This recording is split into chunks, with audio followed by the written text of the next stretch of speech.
vais pouvoir débloquer, je pourrais aller dans la roue des trophées. Et quels sont les plus gros changements entre le Brawl Stars normal et le Brawl Stars chinois? Tout ça en moins de 10 jours.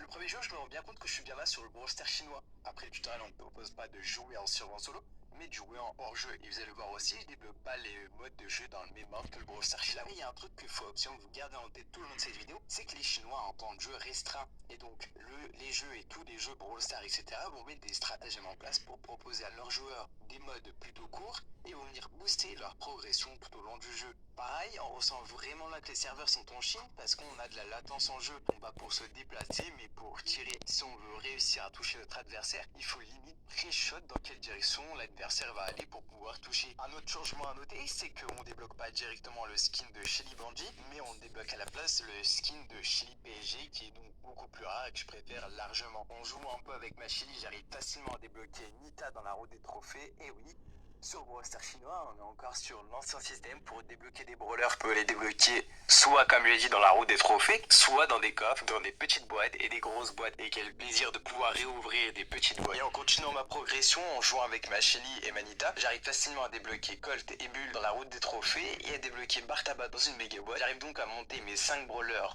pour rang 5, ce qui nous amène à un total de trophées pour le premier jour de 250 trophées. Au jour 2, je réalise quelques games en survie en duo ou en survie en solo et je me rends compte d'une fonctionnalité qu'on a absolument pas dans notre Brawl Stars normal, c'est qu'on a la possibilité de quitter le jeu à partir du top 4 et du top 2 en duo parce qu'on sait directement qu'on va pouvoir gagner des trophées. Et une autre fonctionnalité que j'ai remarqué, c'est qu'on peut directement parler et entendre nos mains directement dans le jeu. Et c'est une fonctionnalité qu'il nous faut absolument dans le jeu. Ensuite, je me suis baladé un peu dans leur boutique de skins et là, je me suis rendu compte qu'ils ont une rareté qu'on a absolument pas, c'est la rareté chromatique. Et cette rareté, il faut absolument qu'on l'ait aussi dans le jeu. Je veux rien savoir, les skins sont tous incroyables. Ensuite, pour cette journée, j'ai enchaîné sur un gros pack opening à coût de 620 crédits que j'ai dépensé dans des méga boîtes et j'ai obtenu Rosa. J'ai eu un chiffre 2 où j'ai débloqué Brock et Poco et enfin un chiffre 3 où j'ai débloqué la Costo, Rico et Jackie. Je joue là avec tous mes nouveaux persos, je les monte tous à minimum rang 5, ce qui m'amène à 500 trophées. Du coup, je débloque ma Jessie. Et ce qui devait arriver arriva, je perds ma série de victoires 52, je continue un peu de jouer, je finis la journée à 700 trophées. Au jour 3, je débloque gratuitement Daryl puis Penny dans une méga boîte et je continue mon rush des trophées. J'arrive aux alentours de 1000 trophées, là où j'étais censé pouvoir débloquer Brock dans la roue des trophées. Vu que je l'avais débloqué auparavant, et je ne sais même pas pourquoi j'ai réussi à le débloquer auparavant alors que j'étais censé le débloquer dans la roue des trophées, il me donne sa valeur en crédit, soit 160 crédits puisque c'est un brawler rare. Puis je débloque la ranked, mais je pourrais pas y jouer tant que j'ai pas 3 brawlers pouvoir 9. Ce qui nous amène à cette fin de journée où je finis à 1100 trophées. Le jour 4,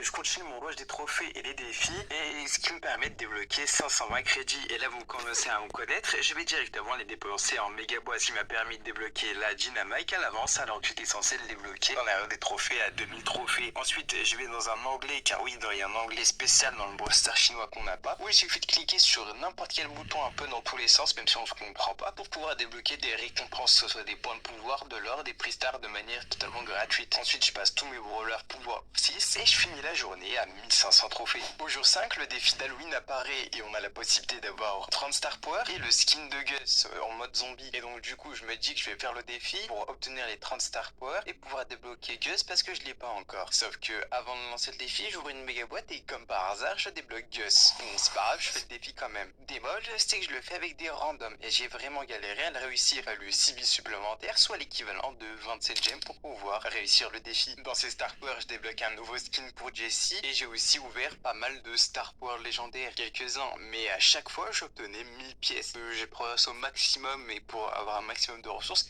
il serait peut-être temps que je débloque aussi des brawlers et des skins peut-être. Bon, c'est pas grave, je finis la journée à 1800 trophées. Au jour 6, je débloque aucun nouveau brawler, mais c'est pas grave, je décide de rush les trophées. Et donc ma technique, c'est d'aller en hors-jeu. Les parties sont super courtes, moins d'une minute chacune, et je gagne un maximum de trophées en enchaînant les win streaks et les wins. Donc du coup, j'arrive facilement à gagner plus de 500 trophées en un seul jour, et c'est plutôt pas mal. Je débloque aussi un nouveau skin pour Gus, mais je préfère largement le skin zombie que j'ai débloqué le jour précédent. Le jour 7, grâce au tirage gratuit, j'ai pu débloquer des ailes et des anneaux. Ces cosmétiques, je pense absolument pas pouvoir les débloquer dans ces 10 jours-là. Donc c'est vraiment incroyable. Problème, ce jour-là, j'ai pas pu rush les trophées, du coup on se retrouve encore à 2300 trophées. Le jour 8, c'est je décide de passer mon Brock pouvoir 11, vu que j'avais débloqué gratuitement son personnage dans le shop, et lorsqu'on passe un brawler avoir pouvoir 11 dans le Brawl Stars chinois, eh bien on obtient une image à collectionner. On va directement mettre dans le livre de collecte. Je vais aussi découvrir le salon de chat, c'est vraiment cool, les décors sont incroyables et tout, mais ça n'a pas non plus une grande utilité dans le jeu. Et là, en ouvrant une des boîtes, je vois un chiffre qui est noté, je me dis que ça doit être encore un brawler rare ou super rare, et non, pas du tout, c'était Corlius, c'était un brawler légendaire. Alors celle-ci, je m'y attendais vraiment pas, et j'étais complètement refait. Je vais aussi dépenser mes 5000 bits pour acheter un nouveau skin pour Dynamite pour qu'il soit dans le thème. Et donc du coup, je finis la journée à 2600 TR. Le jour J, avec les tirages, je comprends un truc, c'est que déjà en se connectant tous les jours, eh bien on obtient des tirages et des récompenses gratuites. Et je comprends un truc avec les tirages, c'est qu'on a un quota. Si on réalise par exemple 30 tirages, on est obligé de gagner ou d'avoir forcément un skin garanti. C'est ce qui m'est arrivé avec un tirage, j'avais réalisé 29 tirages, j'ai acheté un tirage supplémentaire avec 5 gemmes, et donc du coup j'ai fait 30 tirages et j'ai obtenu un skin garanti qui était un skin de tick mythique. Sauf que mon record a bugué et désolé, j'ai pas pu vous le montrer, mais j'ai quand même pu record le moment où j'ai obtenu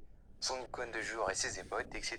Pareil, j'ai aussi réalisé un tirage Halloween et j'ai eu de la chance et j'ai débloqué un skin de Squeak Phantom. Et j'étais vraiment content, sauf que je me rends compte d'un problème, c'est que sur le Brawl Stars chinois, lorsqu'on débloque un skin, on débloque pas forcément le brawler. Donc pour jouer le skin, on est obligé d'attendre de pouvoir débloquer le brawler. Ça c'est vraiment un bémol sur le Brawl Stars chinois. Pareil, le jour même, je passe mon premier rang 15 avec Brock et en ouvrant un Star Power, mythique, je débloque Pearl. Alors là, j'étais vraiment content aussi, je me dis que c'était mon premier brawler épique. Je rush un peu les trophées et j'arrive à 3000 trophées où je débloque beau et je finis mon pass de combat. Dans la dernière startup légendaire du pass de combat, je débloque un nouveau skin pour Nita, même si j'aurais préféré débloquer un brawler. Le jour J, c'est un jour plutôt calme. Je rush tranquillement mes trophées, je passe la moitié de mes brawlers pouvoir 7 et j'ai encore pas mal d'or. Je peux acheter 14 gadgets pour mes brawlers et la seule ressource qui me limite, eh ben, c'est les points de pouvoir. Je me rends compte aussi d'un autre problème dans le Brawl Stars chinois, c'est qu'en jouant tard, eh bien, on a beaucoup moins de joueurs. Et oui, le Brawl Stars chinois n'est fait que pour les Chinois et donc il y a beaucoup moins de joueurs à certaines heures et ça se ressent drastiquement. Il me faut au minimum 5 minutes d'attente pour lancer une partie, peu importe le mode de jeu, peu importe les trophées que j'ai. Et donc je finis la journée elle défile à 3300 trophées et n'hésitez pas à me dire en commentaire si le concept vous a plu et si vous voulez une série de ce concept.